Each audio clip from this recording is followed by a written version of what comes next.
Hello बच्चों, welcome to my YouTube channel chemistry by Patel sir. बच्चों, आज हम इक्विलिब्रियम में वेरी इंपॉर्टेंट क्या लॉ ऑफ मास एक्शन इसकी बात करेंगे। हिंदी में बोलते हैं द्रव्यानुपाती क्रिया नियम।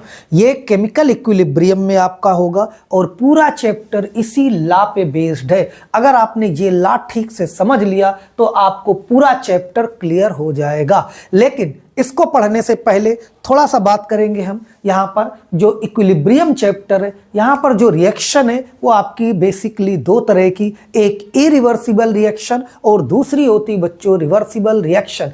इरिवर्सिबल रिएक्शन मींस जो केवल एक ही डायरेक्शन में होती हैं और वो एक ही स्टेप में कंप्लीट हो जाती हैं, that is called irreversible reaction, या हिंदी में बोलते हैं अनुत्क्रमणीय अभिक्रियाएं। इस तरह की रिएक्शन, और यहाँ पर इस चैप्टर में इन रिएक्शन से कोई लेना देना नहीं है। पूरा chapter based on reversible reaction यानी उत्क्रमणीय अभिक्रियाओं पे आधारित है, जैसे H2 plus I2 reversible 2NH3, ऐसे बहुत सारी 2HI, ऐसे बहुत सारी रिएक्शन है यहाँ पर जो रिवर्सिबल रिएक्शन है, उन्हीं को यहाँ कंसीडर करना है। PCl5 reversible PCl3 plus Cl2 ऐसे डिसोसिएट होगा, ऐसे N2 plus 3H2 reversible 2NH3। ये देखिए, ये सारे एग्जाम्पल आपके किसके दिए हुए हैं, रिवर्सिबल रिएक्शन। रिवर्सिबल रिएक्शन का मतलब होता है जो रिएक्शन दोनों तरफ होती हैं, forward as well as backward, यानी ये दोनों रिएक्शन दोनों तरफ चलेंगी, ये रिएक्शन कहलाती है रिवर्सिबल रिएक्शन। और इनकी क्या खास बात है, इनको किसी भी डायरेक्शन से शुरू कर सकते हो, इनिशिएट कर सकते हैं, इधर से भी शुरू कर सकते हैं और इधर से भी शुरू करते हैं। दूसरा, ये रिएक्शन हमेशा चलती रहती हैं, कभी भी खत्म नहीं होती हैं। फॉरवर्ड बैकवर्ड, फॉरवर्ड यानी अग्र और विपरीत दोनों डायरेक्शन में ये आपकी रिएक्शन चलती रहेंगी। और सबसे खास बात क्या है इन रिएक्शन की, कि थोड़ी देर बाद इनमें ऑटोमेटिकली क्या शिफ्ट हो जाएगी, इक्विलिब्रियम स्टेट। क्या आ जाएगा, इक्विलिब्रियम स्टेट, साम्य की अवस्था।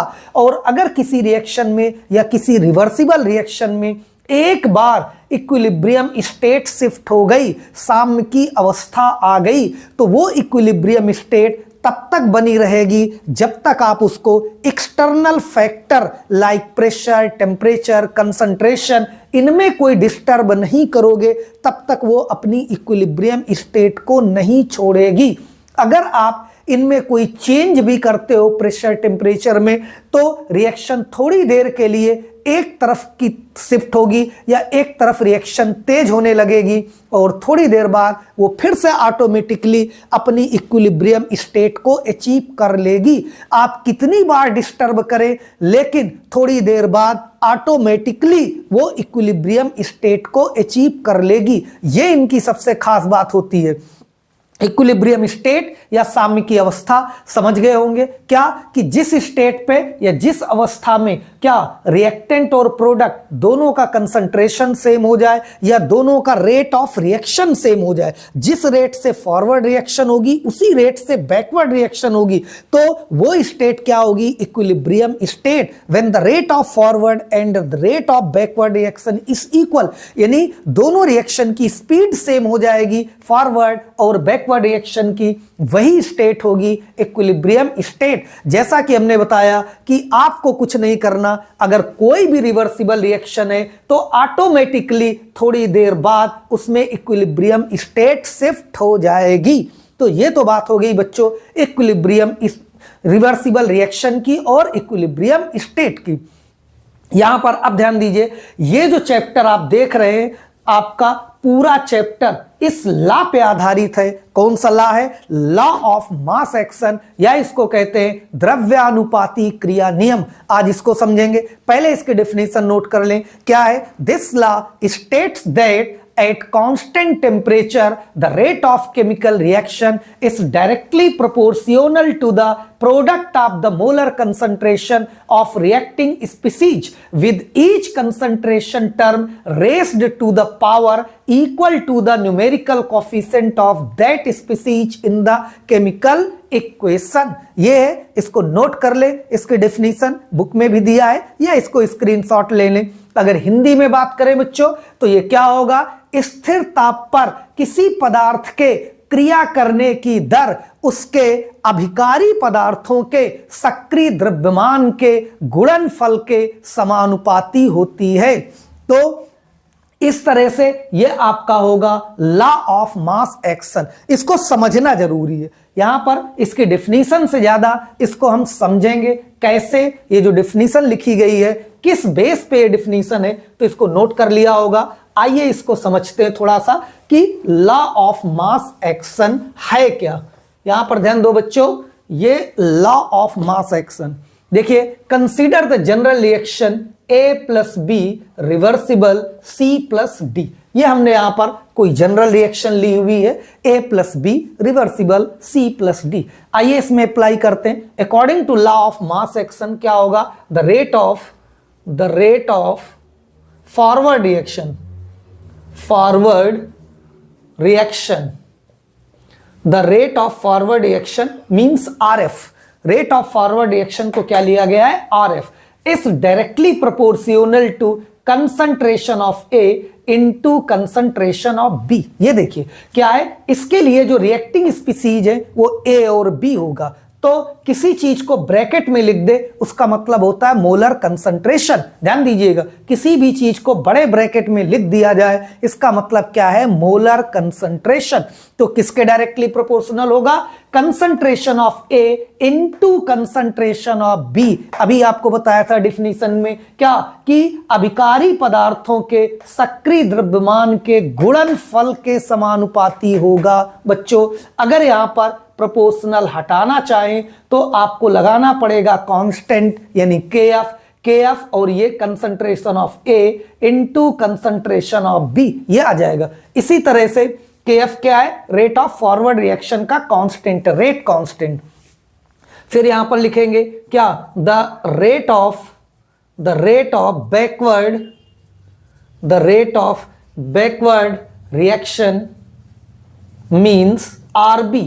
रेट ऑफ बैकवर्ड रिएक्शन का मतलब है RB। तो RB जो है किसके डायरेक्टली प्रोपोर्शनल होगा, concentration of C into concentration of D। अब बैकवर्ड के लिए जो रिएक्टिंग स्पीसीज होंगे बच्चों वो C और D होंगे। तो क्या हो जाएगा, ये देखिए RB is directly proportional to concentration of C into concentration of D। यहां पर भी अगर हम प्रोपोर्शनल हटाना चाहें तो कांस्टेंट लगाना पड़ेगा KB concentration of C into concentration of D।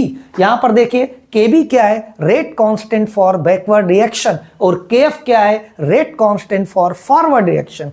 अब देखिए एट इक्विलिब्रियम, यहां पर क्या होगा, एट इक्विलिब्रियम अभी बताया था, इक्विलिब्रियम पे RF इक्वल क्या हो जाएंगे, RB।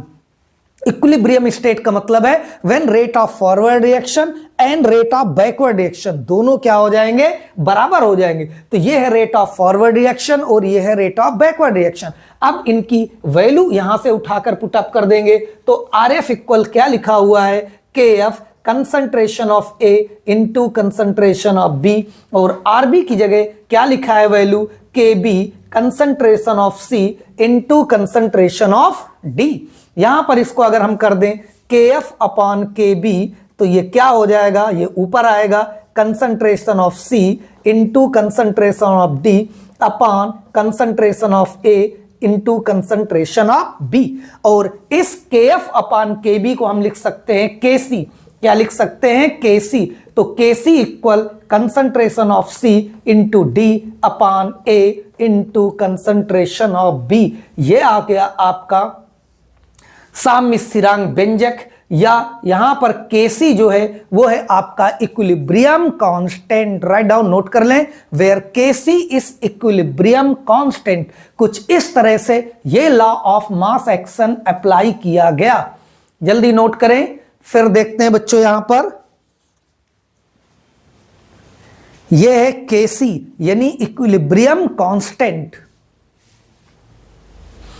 मेरे ख्याल से लिख लिया होगा इसको, Kc क्या है, इक्विलिब्रियम कांस्टेंट। आइए आगे बात करते हैं। ये तो हमने जनरल रिएक्शन इस तरह से अप्लाई किया था। अगर हम यहां पर कोई दूसरी रिएक्शन, कोई दूसरी रिवर्सिबल रिएक्शन ले लें, लाइक ए के ए मोल और यहां पर हम ले लें बी के बी मोल, इसी तरह से सी के सी मोल और डी के डी मोल, ये लिया गया। अगर हम ये जनरल रिएक्शन ले लें और according to law of mass action लिखना चाहें तो Kc इक्वल क्या हो जाएगा, इस बार हम डायरेक्ट लिख रहे हैं, वही rate of forward reaction, rate of backward reaction उसी तरह से होगा। तो डायरेक्ट इक्विलिब्रियम कांस्टेंट कैसे आएगा, ये वैल्यूज ऊपर आ जाएंगी और ये नीचे आ जाएंगी। तो ये कंसंट्रेशन ऑफ C की पावर C इंटू D की पावर D अपान A की पावर A इंटू B की पावर B, ये होगा। देखिए ये जो कॉफिशिएंट होते हैं ये चले जाएंगे इसकी पावर में, आपने डिफिनीशन में लिखा भी है रेस्ड टू द पावर, यानी जो उसका कंसंट्रेशन दिया है वो कहां आ जाएगा, उसके पावर में आ जाएगा मोलर कंसंट्रेशन के। तो कुछ इस तरह से लिखा जाएगा Kc equal concentration of C की पावर C और D की पावर D, इसी तरह अपान A की पावर A और B की पावर B। अगर हम इसको किसी रिएक्शन में अप्लाई करें, सपोज ये आपकी रिवर्सिबल रिएक्शन लिखी है H2 plus I2 reversible to HI, इसके लिए इक्विलिब्रियम कांस्टेंट क्या होगा बच्चों, जल्दी लिख के दिखाइए।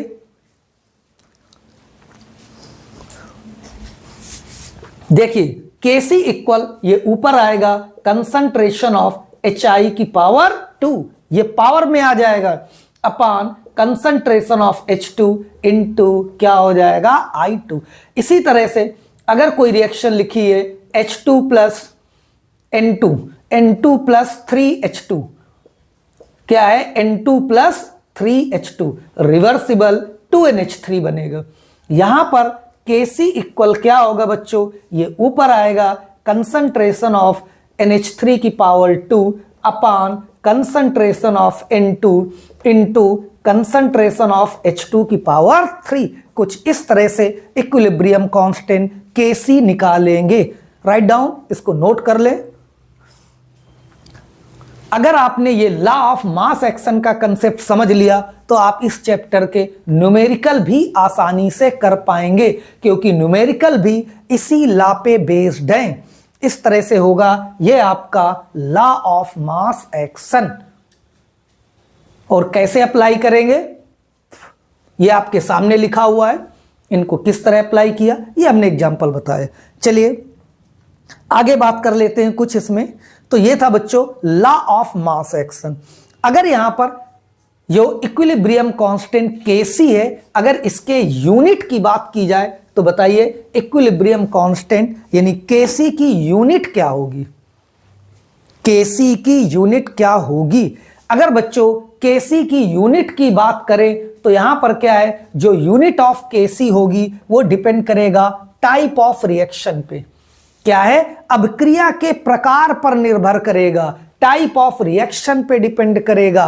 कैसे, जिन रिएक्शन में नंबर ऑफ मोल्स दोनों तरफ क्या है सेम है, रिएक्टेंट और प्रोडक्ट, तो वहां पर उनके Kc की कोई यूनिट नहीं होगी। जैसे for example 1 mole H2 1 mole I2 react करके कितना HI बना रहे हैं 2 मोल, तो यहां पर 1 मोल H2 1 मोल I2 टोटल कितने हो गए 2 मोल। HI कितना बन रहा 2 मोल, दोनों तरफ नंबर ऑफ मोल सेम है। इट मींस यहां पर इस Kc की कोई यूनिट नहीं होगी।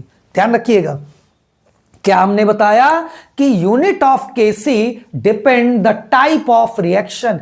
Kc की यूनिट अभिक्रिया के प्रकार पर निर्भर करेगी बच्चों। जिन रिएक्शन में या जिन अभिक्रियाओं में दोनों तरफ नंबर ऑफ मोल सेम है उनके Kc की कोई यूनिट नहीं होगी। बट जिन रिएक्शन में नंबर ऑफ मोल डिफर हैं उनके Kc की कोई ना कोई यूनिट अवश्य होगी। कैसे, 1 मोल N2 और 3 मोल H2 कितने हो गए टोटल 4 मोल, 4 मोल मिलकर कितने मोल NH3 बना रहे 2 मोल। तो इधर देखिए 4 मोल है, इधर 2 मोल, दोनों तरफ नंबर ऑफ मोल सेम नहीं है। इट मींस यहां पर Kc की कोई ना कोई यूनिट जरूर होगी। कैसे निकालेंगे, वेरी सिंपल। यहां पर ये जो आपने Kc निकाला हुआ है यहां पर, तो इसका कंसंट्रेशन रख दीजिए।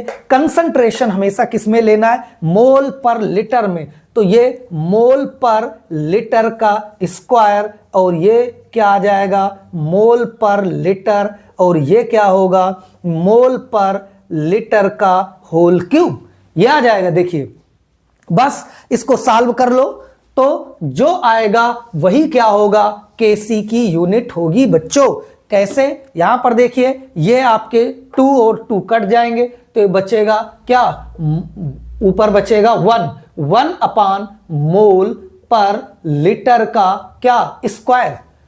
इस तरह से यूनिट, बस इसको ऊपर ले जाएंगे तो -2 हो जाएगा, ब्रैकेट ओपन कर लेंगे, जो आएगा वही आपकी केसी की यूनिट होगी बच्चों। तो इस तरह से आप लॉ ऑफ मास एक्शन को कर सकते हैं। और क्या कहते हैं? केसी की यूनिट भी हमने बताया कैसे निकालेंगे। जैसी रिएक्शन होगी उसके अकॉर्डिंग आप केसी की यूनिट निकाल लेंगे। इसके बाद इस चैप्टर के न्यूमेरिकल आएंगे, तो किस तरह से होंगे वो भी डिपेंड करेगा टाइप ऑफ रिएक्शन के। इसके जो न्यूमेरिकल है इस चैप्टर के डिपेंड करता है कैसी रिएक्शन है। H2 + I2 रिवर्सिबल 2HI, इसके अलग कंसेप्ट से न्यूमेरिकल लगेंगे। PCl5 डिसोसिएट होगा PCl3 + Cl2, इसके जो न्यूमेरिकल होंगे उनका अलग कंसेप्ट होगा। तो नेक्स्ट क्लास में इनके हम कुछ न्यूमेरिकल डिस्कस करेंगे, उनको बताएंगे। इसके अलावा केपी और केसी में रिलेशन क्या होता है वो भी आपको बताएंगे।